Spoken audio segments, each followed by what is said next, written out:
Well, we're going to break the room. Oh, Jesus. So before I even say that, I'm going to first say that there is a trigger warning for this next segment, a trigger for sexual violence. We're going to talk about the Steubenville, Ohio case. So if it's something that you really don't want to listen to, I suggest turning it down for the next few minutes. So I don't know if you're familiar, guys, with what's going on in Steubenville, Ohio. Well, I will fully admit when you first brought this up to me, I thought you were talking about legislation. Because I thought you said the Steuben bill, and I was like, who's Steuben and what bill is he putting forth? And I was very confused when you actually started to enlighten me, and I really wish that it was just simply some legislation. I really wish. Yeah, it really is not simply some legislation. God, I wish it was. No, at the end of the summer this past year, in Ohio, two young men, both Steubenville High School students and members of their football team, discovered a very, very drunk young girl, a 16-year-old girl at a party, and allegedly carried her around with them all night and repeatedly raped her from party to party. I can't even process what you just said. Yeah. So just so that we can be very, very clear as to what you just said, there was a young lady in Steubenville who was drunk. Yes. And apparently possibly had Rohypnol, but there was no way to test by the time. Was she passed out at this point?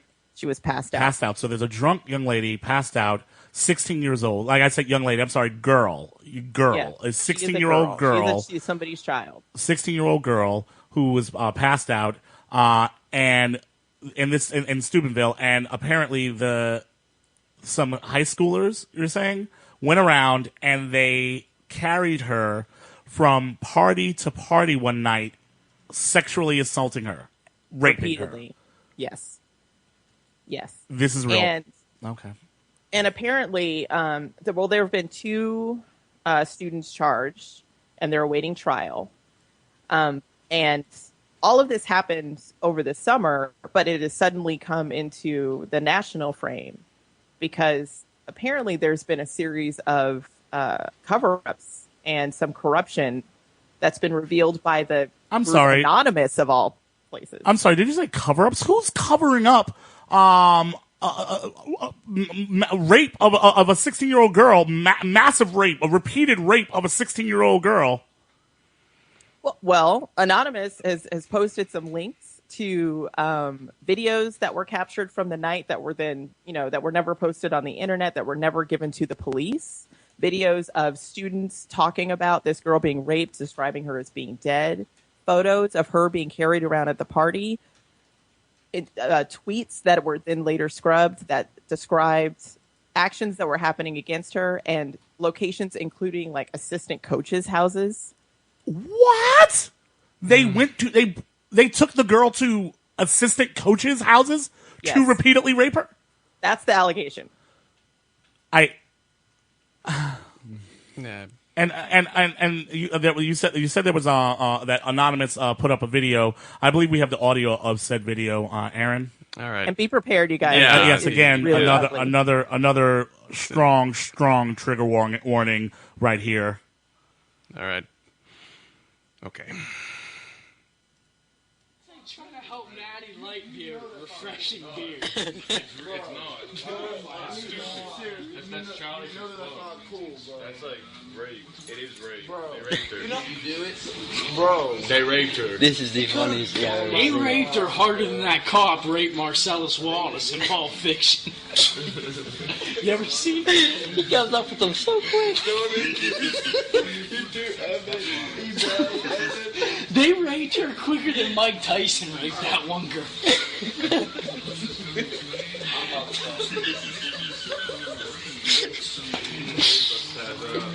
I can do it, man.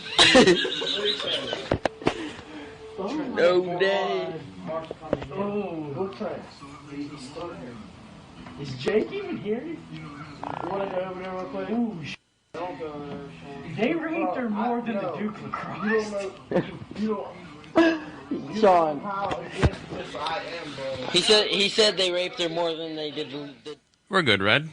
We What was That how much was, audio was it? 2 minutes of it, but It 2 minutes. it just 2 goes minutes. 2 on minutes too long. and on. So I think. Well, no, that- I mean, I think we're good. No, here's the thing. Here's why. I mean, I accept if you guys vote to not play it, but the reason why I was saying to play it is because I feel as if like people have to know exactly one what was said here and two how this actually like this. When you listen to that doesn't that's not like a isolated incident that's just really random and strange and that never happened. The way they're talking, the fact is I've heard folks talk like that, not about an actual rape that like happened like, in their town or something like that, but about rape in general. I would argue that I believe that I probably was guilty of this when I was a 18-year-old kid because I didn't understand quite the reality of that. I was incredibly ignorant and ridiculous when it came to these things, and I was thinking that, well, I'm kidding. This is a joke. It's because at the time, if you listen to the conversation, they were literally trying to up the ante with each other, with the shocking of how they were describing this thing, but they were talking about someone somebody they knew in their town and what happened to her. I think it's worth listening to the rest of it to contextualize exactly when and where they were talking about her. Play the clip, Aaron. Craig, I'm gonna watch this every single day.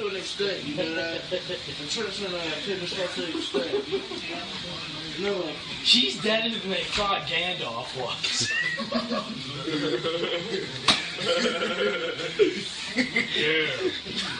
She's deader than JFK, dude.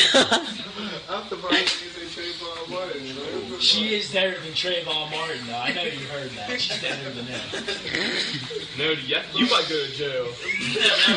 Now you trial, then you might go to jail. And please note, they weren't. It's not like this was a secret recording or something like with Mitt Romney and 47%.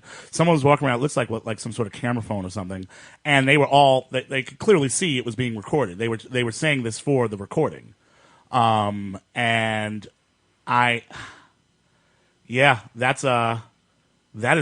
real. Like that's like that's not staged. It's not like something that we made up. That's real. And so when women talk about sexual violence and about how they're blamed for things and how things aren't taken seriously, like you got to understand like why they're freaking out. It's like this is what we see in this video is, I mean, you could get kind of abstract with it and say that this is just like a massive exchange of masculinity. The one-upping of each other, the fact that they're all sitting around in a group and like who can be the most offensive, and that's the joke. Right. Who could be the most offensive? That is in fact the joke, and they're completely separated from what actually happened. But the thing is, they're not. This was the night of her rapes. No, when I say separate, I don't mean like they themselves are separate. I mean that it's not even connecting to them. It's not like because like they're literally making dead jokes. Yeah. She's deader than they thought Gandalf was. She's deader than JFK. She's deader than Trayvon Martin. Like they obviously are disconnected from this in a way that I can't even like put into words. I think what they're doing is that's the act of like disconnecting. Because if you watch the entire video, it's clear that at least the guy that's talking, in addition to other folks that are in the background, saw this stuff happening. They were witnesses. So what they saw was something that was truly horrible. But instead of calling the police, it became about this sort of groupthink of, look how funny it is. Like she's no longer a person. She was just an object they could laugh at. Right. That's it. And maybe I apologize for my language. I think I worded it wrong when I say they were disconnected or they were separated from it because that's what I mean. The idea that they weren't talking about a person at that time. Like that's not, you can't talk about if you saw someone getting raped and you knew that they were raped repeatedly. I don't think I could see someone getting raped and just be okay with it. Even if let's say I couldn't stop it. It was too many people and I couldn't stop it.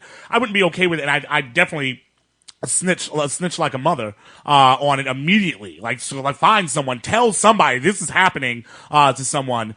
But I couldn't have this conversation. I couldn't be able to, like, when I make jokes, when I say that when I was younger, we made offensive things. Yeah, we said offensive things and we used the term rape wrong, but not about someone we were even connected to. Well, so then what do you think is going on here? I mean, are these every single one of these kids just monsters, just aberrations? No. I that's the thing. I wouldn't. If you ask me, would I label them all monsters? No. I believe they didn't connect. I don't believe they saw even what was so wrong. It's a part of the whole idea of how Americans look at this situation. They probably didn't even question it because, hey, she was all drunk and passed out. That's what happens. And that, I mean, they weren't, it wasn't crazy about what the dudes did to her because that's what dudes do. We talked about this just yesterday about the idea that like dudes are supposed to be just can't control themselves. So if there's a girl who's passed out, I mean, what are we gonna do? I mean, we have to get our rape on, right? And that's what it sounds like. It sounds like they're in a situation where they didn't even understand how. I mean, actually, no. I take one person sounds like they knew. Like the guy in the very beginning goes, "No, it was rape. That was rape." Like he says actually comes up later in the video. Did he? Because the video I saw was just blurry, so I couldn't really see who was saying what.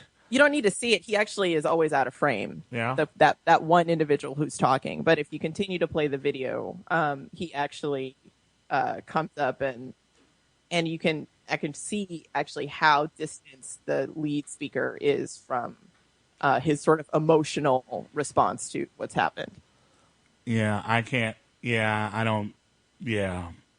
I mean, he says, the guy that's off camera says, what if this was your daughter? Like, he raped her. Like, what if that was your daughter? And the guy who's talking says, well, then she would just be dead. Yeah, and that dude doesn't know what he's saying. Like, I mean, how this is high school, right? Yeah. Like, so there's a solid chance that these kids are 16 as well, right? Yeah, 16, 17. Which they're again, the varsity high school football players. How screwed is our country when this is the type of thing that can happen with our youth, and they don't even blink. This happens all the time. Yeah, I'd argue it's a high school thing for some reason. It just, yeah, it's not as uncommon as you think. I'm not saying it's so uncommon. I'm just saying that like this is one of those moments where you just what, you have nothing, you got nothing. Like, it's like that's the youth, and you just kind of shake your head and you just feel great pain because like what happened to the girl? Like, what's that? Like the fact that there was somehow a cover up for this. Really? Well, I mean, it's because. I mean, there's what Anonymous has brought forth is that they basically are revealing that the coaches, assistant coaches, the staff of the football team were trying to like brush this under the rug.